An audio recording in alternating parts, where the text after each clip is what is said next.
Hello, I'm making this video to substitute for the class on Monday, March 22nd, in which I'm going to be talking about reviewing some perhaps issues with the introduction presentation, reviewing what's due with the informative presentation, also talking about the schedule, and then moving on to talking about in general the topic of nonverbal communication. And there are handouts regarding this stuff, which I'll be showing you. They're all available on Moodle. So let's go ahead and start with the schedule. I'm going to share my screen. That's not the schedule, but let's see. I think that this is. Yes, it is. So today is actually, let's find today, March 22nd. You can look at your own schedule, your own Moodle to see that today's topic is nonverbal communication. Yes, you should be finished reading for the exam 2, the study guide 2. You should be able to wrap that up and be reviewing the word distinctions. When is the exam? The exam is going to be a week from when, actually it's going to be 2 weeks from today. Is that right? Yeah.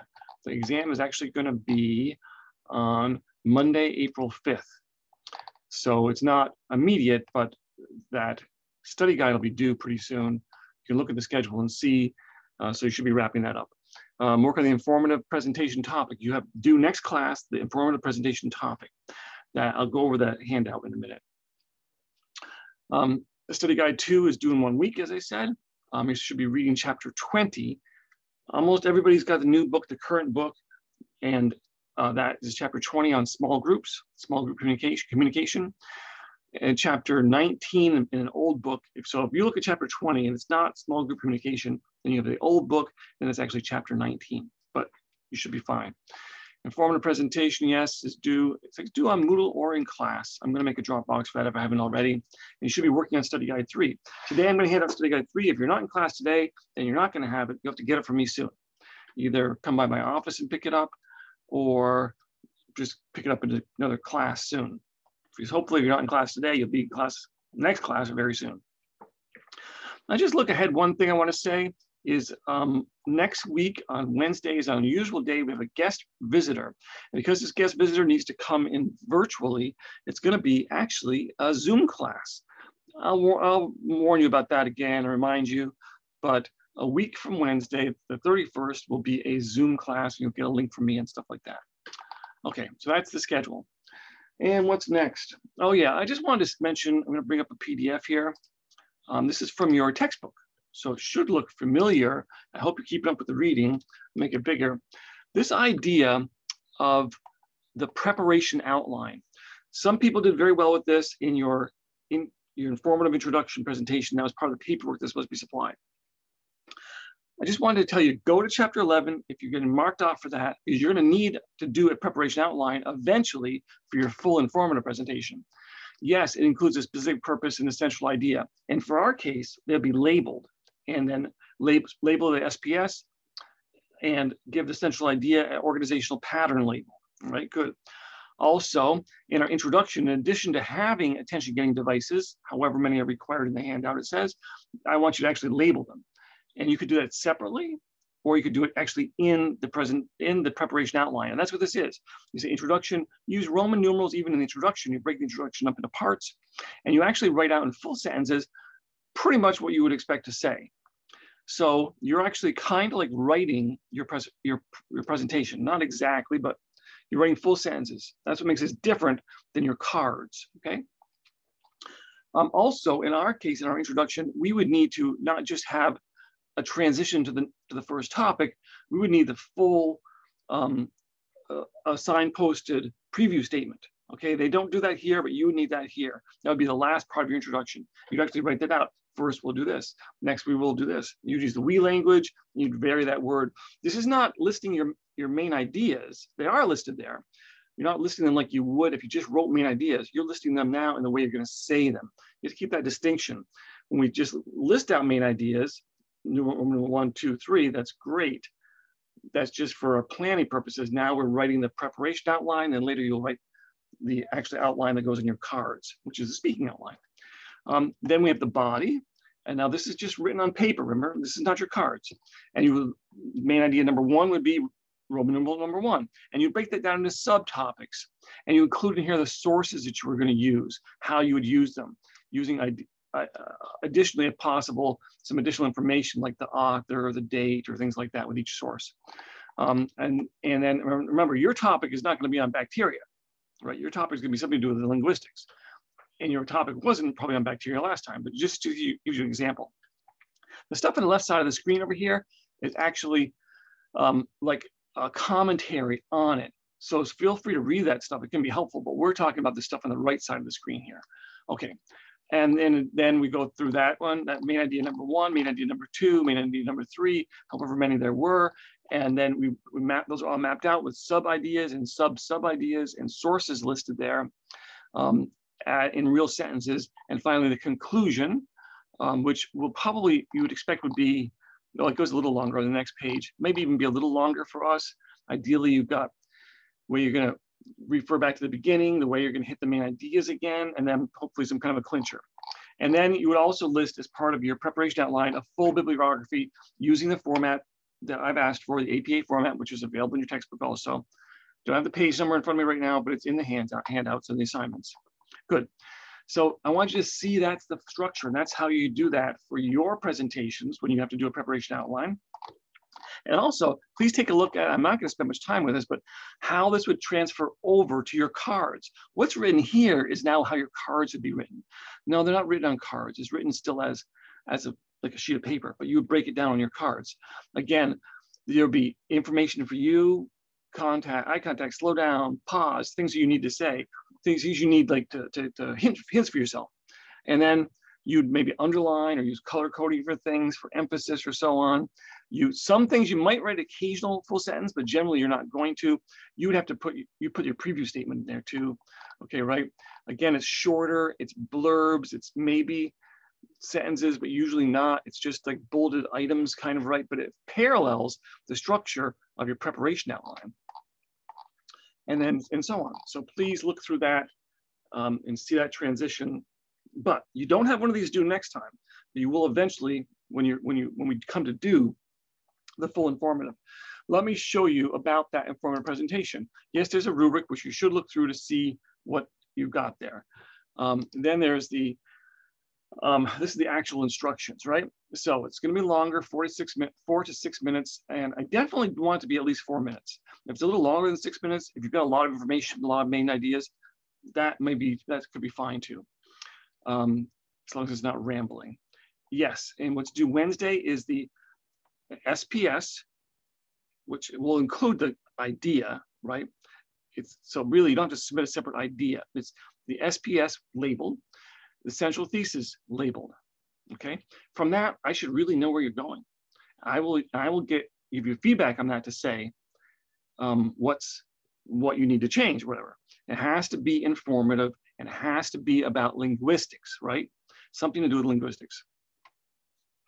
Presentation day is April 7th, so that's some ways away. It'll be after our exam, our exam number 2. Also due that day on Moodle will be the full preparation outline. So you'll have to do a preparation outline for this eventually. And you're going to include it, of course, the SPS and the CT will be included in that, and the full bibliography will be included in that. Everything always is typed too. No handwritten stuff, everything's typed. There will be Moodle drop boxes for these, or you can submit them, bring them printed into class. I actually, especially for speech day, I usually like to have them printed, but that's okay. This is a different semester with printing is a little hard right now. Okay, and then their topics. Your informative presentation must be based on a topic of linguistics. Remember I said that. There's many, hundreds of possible speech topics, informative speech topics to do with that. And now you can read through this, which I read the last time, brainstorm the ideas, do some Google searches, go to Ward 114, which is the lab you have access to across from 115. Go past the bathroom, turn right, little secret lab there, private lab. And on the shelf there, our shelf next to a box, plastic box of markers and scissors and stuff that you would have used for the collage in a different semester, there are some textbooks, some linguistics textbooks. So you can go through there to get use one of those as a source perhaps, and or just help brainstorm ideas. Here's some ideas listed here, more ideas listed here. Do Google search, go to the library. Eventually, you'll have to do research. You're going to definitely need sources on this stuff. Some resources you can use to pick this, so on and so forth. So eventually, you're going to need to create an outline, a preparation outline. And I just showed you about that. And then the same part of it, it will have the general purpose, specific purpose, central thesis, right? And then presentation, you'll, on your presentation, your introduction should definitely have should be written out to some degree, even on your card. You should have an attention step. So at least 2. There's a conflict here between the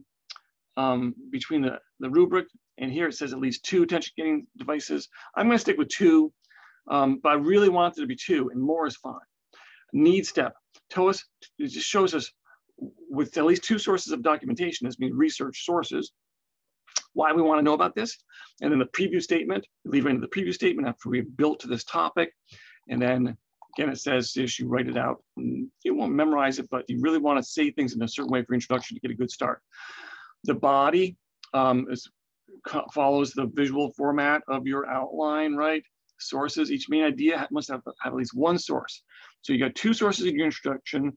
And if you've got 3 main ideas, at least 1 source for each, I think you'd be better to have more than 1. And they must be verbalized, all right?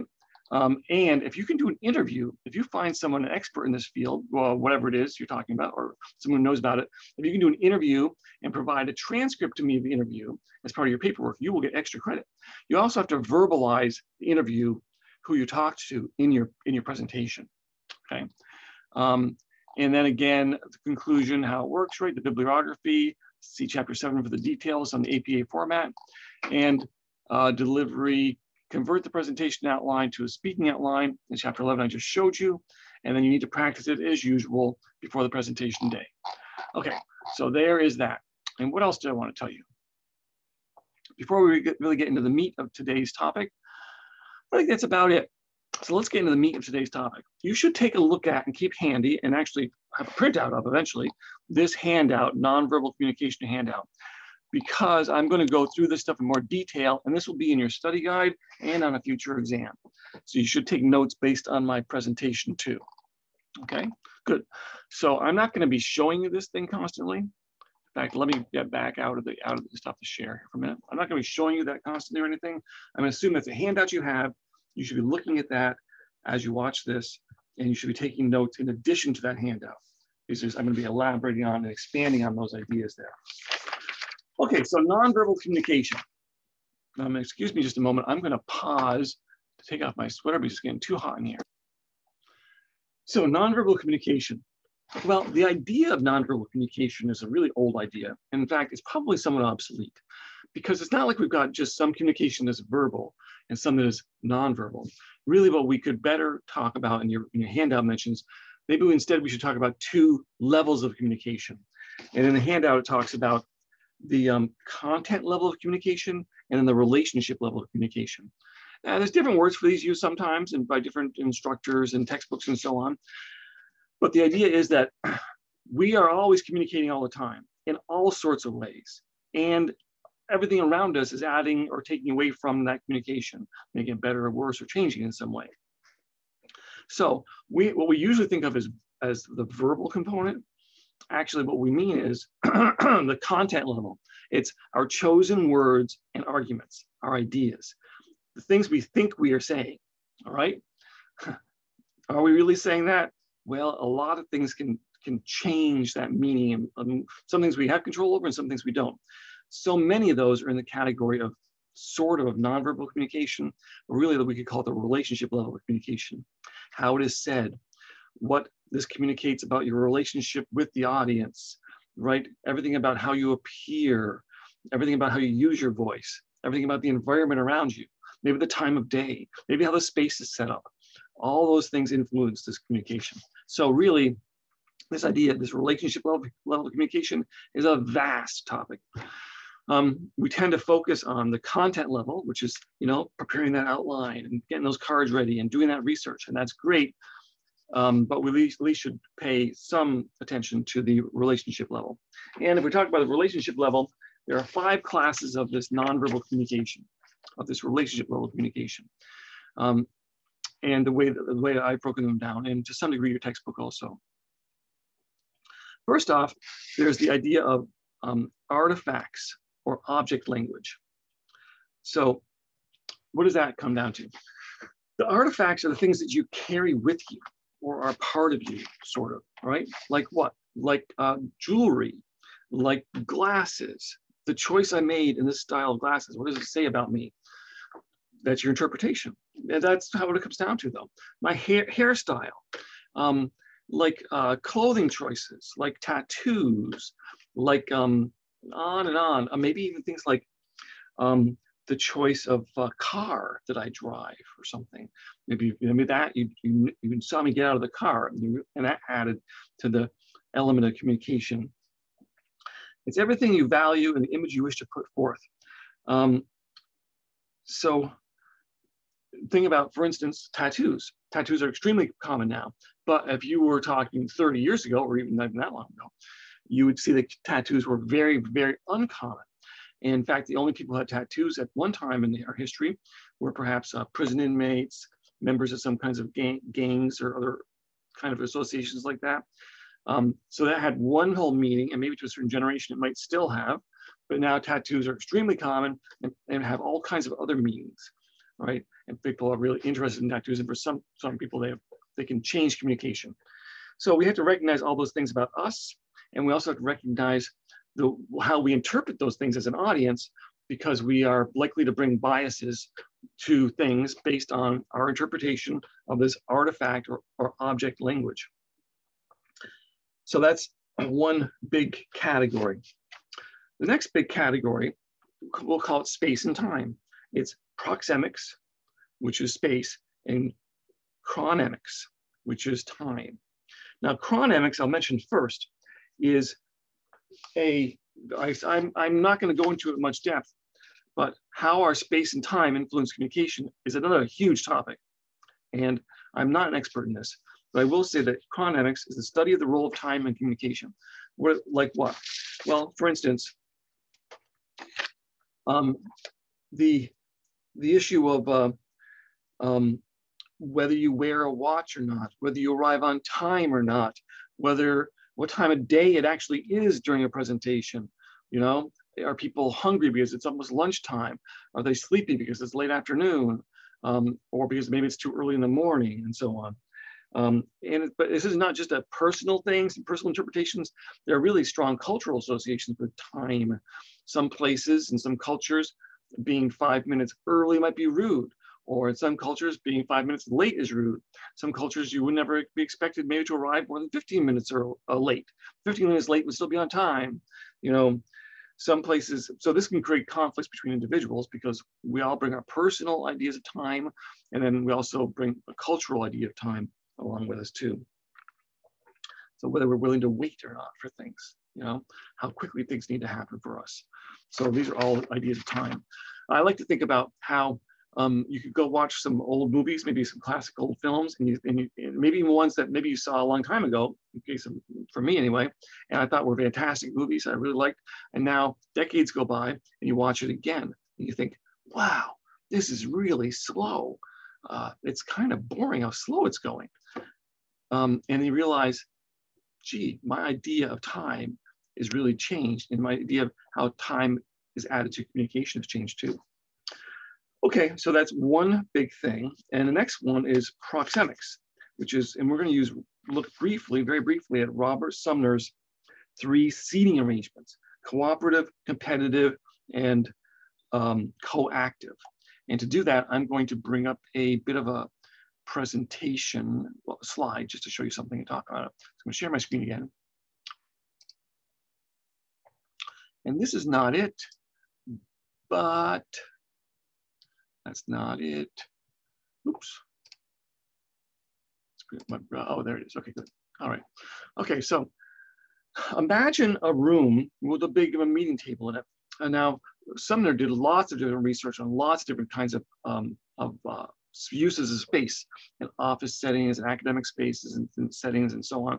And many people have studied, well, like the space that is needed and how space is used in like a food court, for instance, or in a library, for instance, and on and on. So this all gets into architecture and interior design and choices we make about how space is most used, most efficiently, giving people how space can also push people towards different kinds of interactions.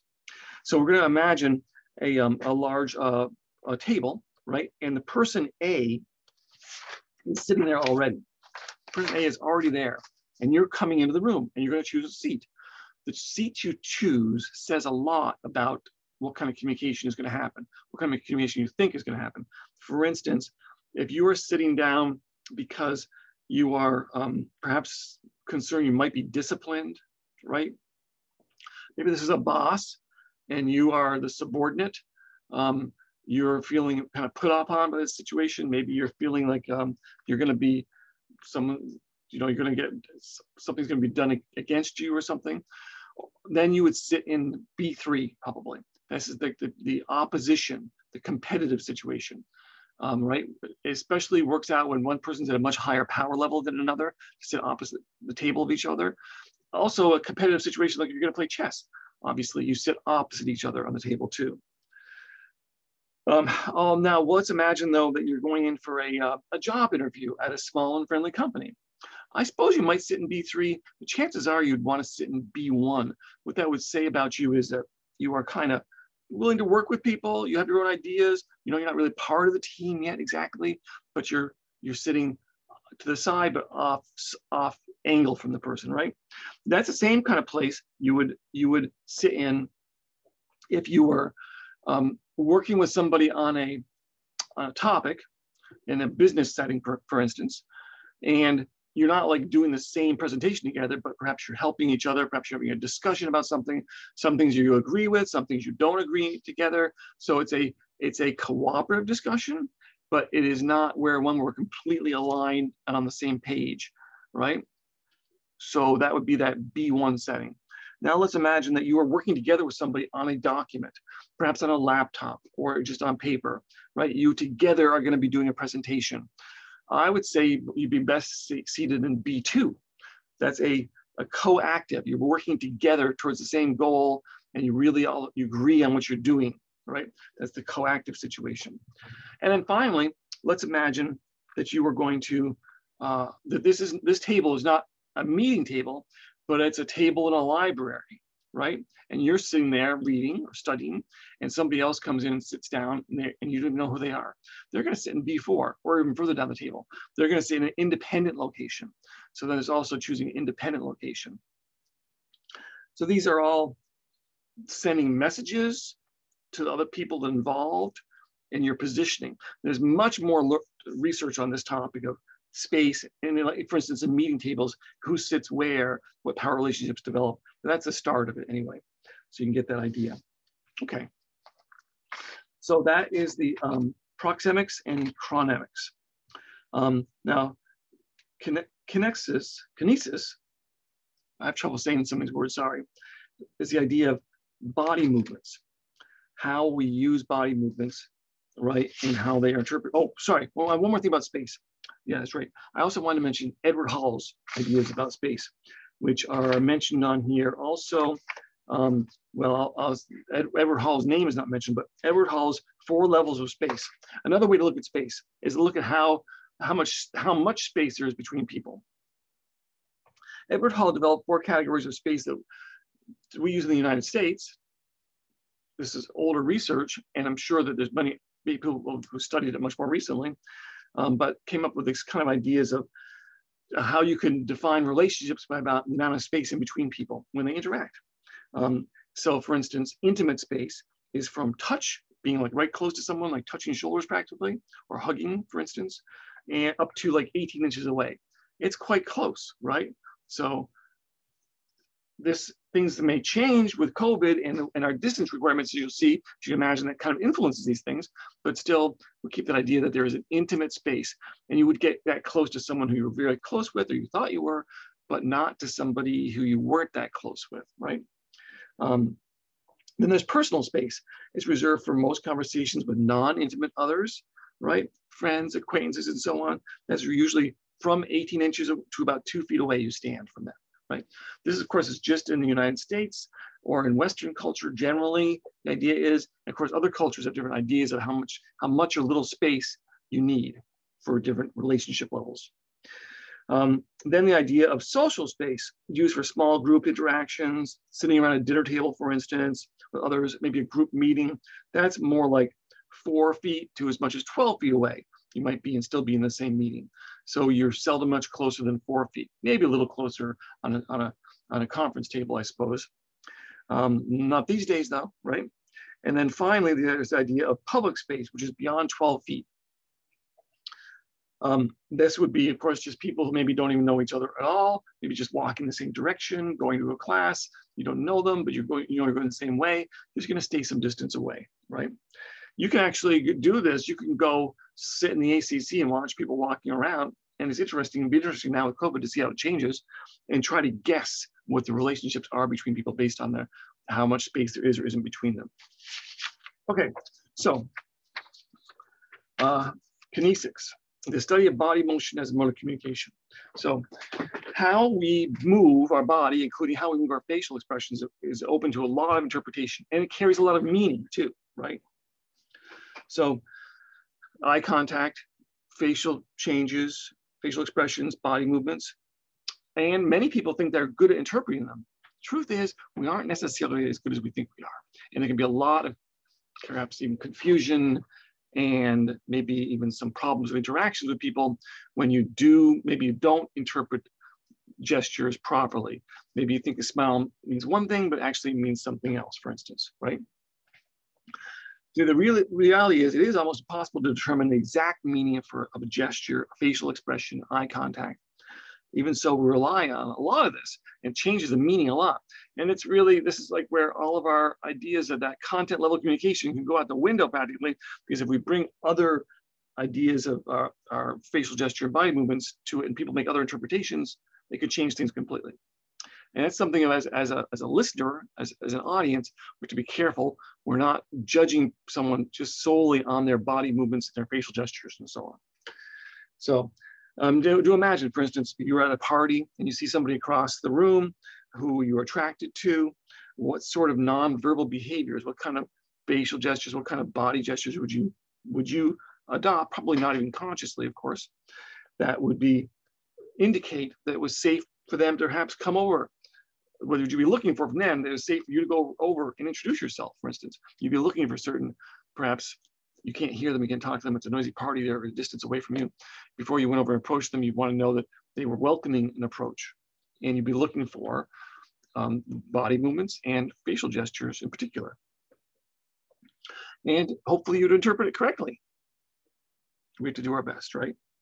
So Mark Knapp, the researcher Mark Knapp, K-N-A-P-P, came up with a number of classifications for these body motions and modes of communication that involve the body changes.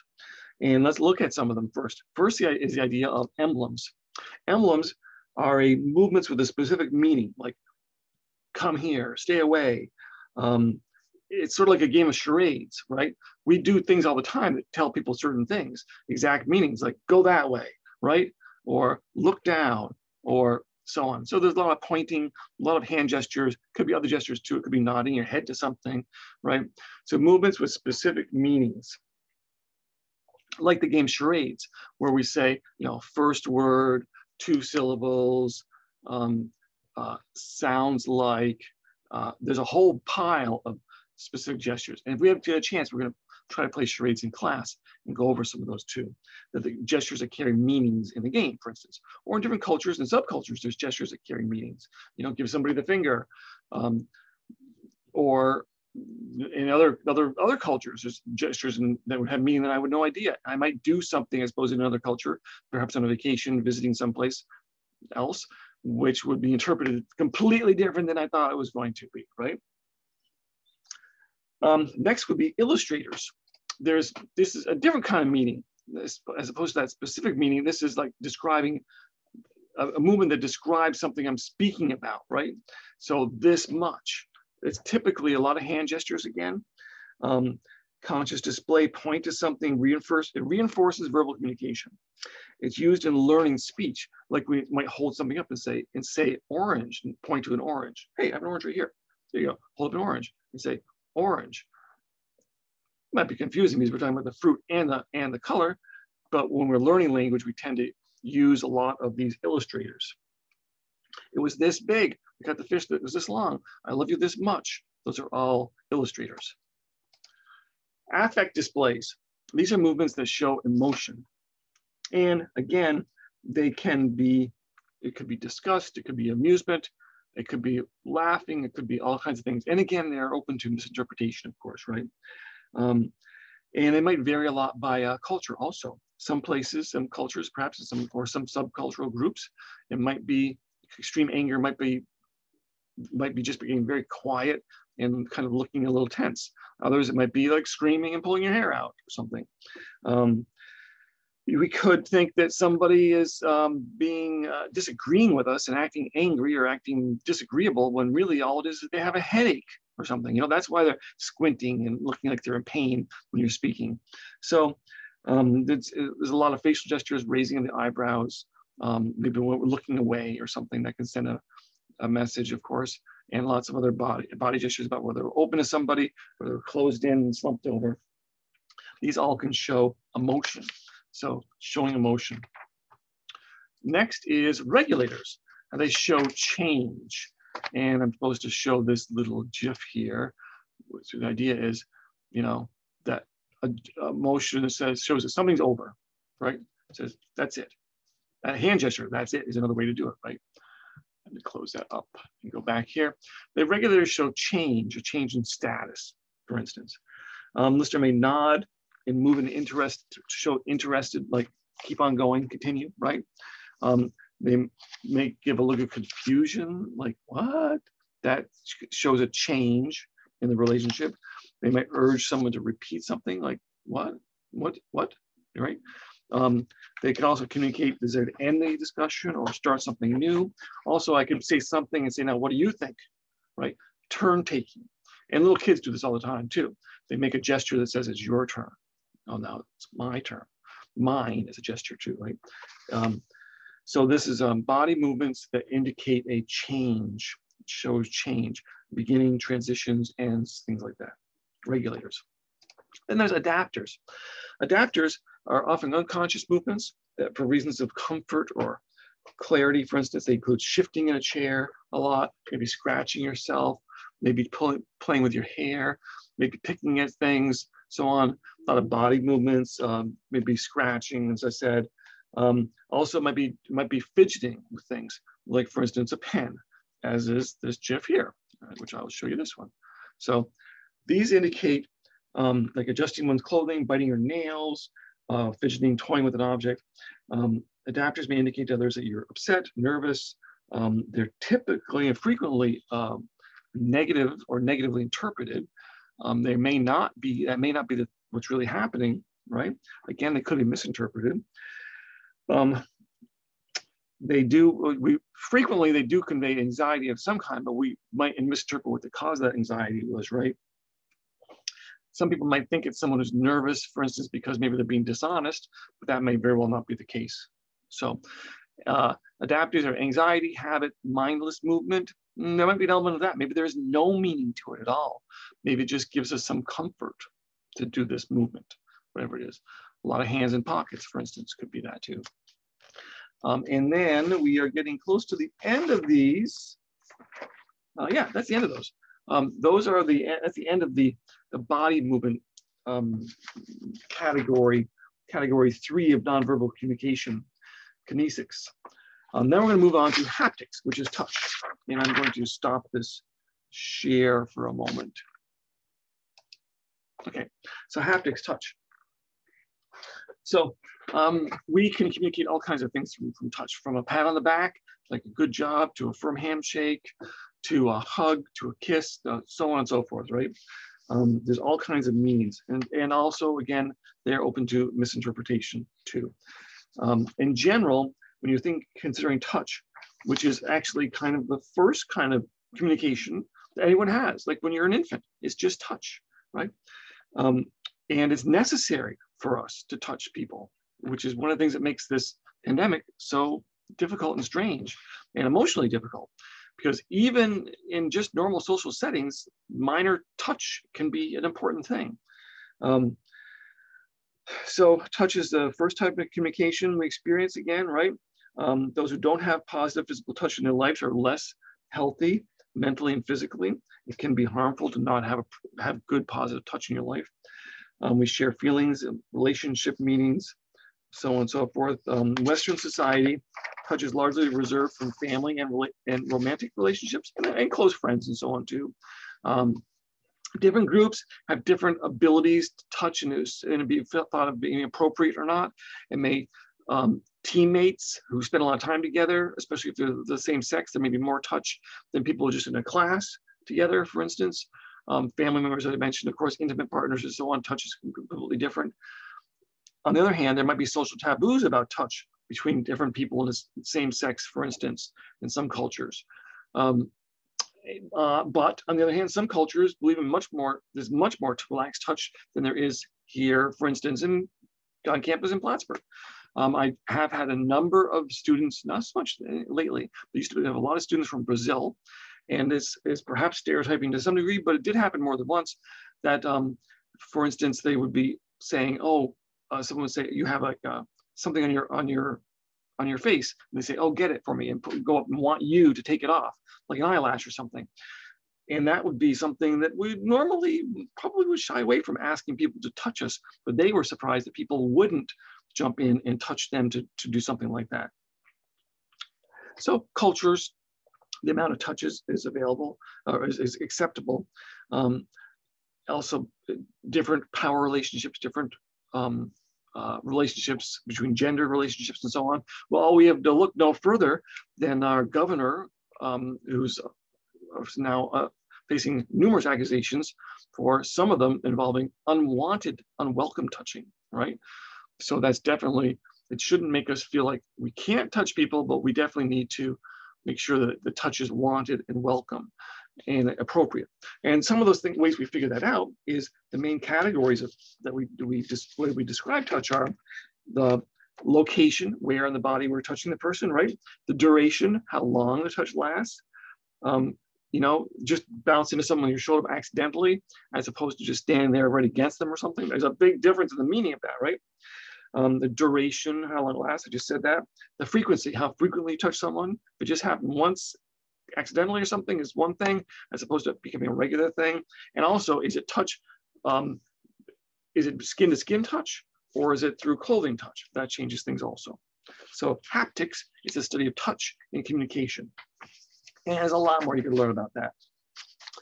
And finally, in fact, many of these could be topics for a presentation on linguistics, for instance. Finally, there's paralanguage. Paralanguage concerns anything to do with the voice beyond that content level of communication. Like what? Well, the pitch, the tone, the rate, the inflection, the stress, the volume, the use of pauses, the vocal quality, vocalized fillers it might use, like things like that, right? Pronunciation, the way we pronounce words, diction, how clearly we speak our words. And perhaps it goes on to errors in articulation. Maybe there's things that we say wrong in other ways. It's particular ways I will mention in a moment. So paralanguage is like, it's sort of like the verbal part of nonverbal, really, because it does involve with sound. How we say the words can change the meaning completely, right? Like I could say, yeah, right, sarcastically, and it has a very different meaning than saying, yeah, that's right, right? So all to do with voice inflection. I would like to show you briefly, and maybe this will come through in the video, Stephen Wright, which is much of his comedy is based on the use of paralanguage. It's actually a contradictory use of paralanguage. He actually uses kind of like the reverse, instead of in talking almost in a monotone and doing his jokes that way, which creates this conflict when we hear it, which actually adds to his comedy, which I've always liked. And let me just bring it up here. Paralanguage, yes, that's the slide. And now I'm going to go to the video and let's see. He's driving down the street past the gas station. There are 2 signs in the window: help wanted, self-service.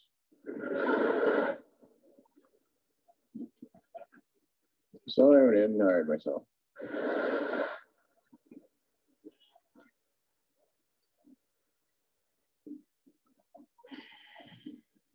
So I get out of the bed. I figured I'd go for a walk. She said, "How long are you going to be gone?" I said, "The whole time." When I was out in the middle of the desert, a UFO landed. 3 1-inch tall guys get out. They walked over to me. I said, "Are you really 1 inch tall?" They said, "No, we're really very far away." Okay, that deadpan expression, it actually works hard not to convey any emotion, and the almost monotone voice, yet hilarious content, which you may or may not be able to hear very well. If you couldn't hear it well, just Google very best of comedian Stephen Wright or something like that, and you'll get something similar. Don't hear about him much these days, but he's had a very unique delivery. So when he says something like, "I'm getting really excited here," he says it in a completely monotone thing. And it's the conflict that makes the humor more. Okay, so what about paralanguage?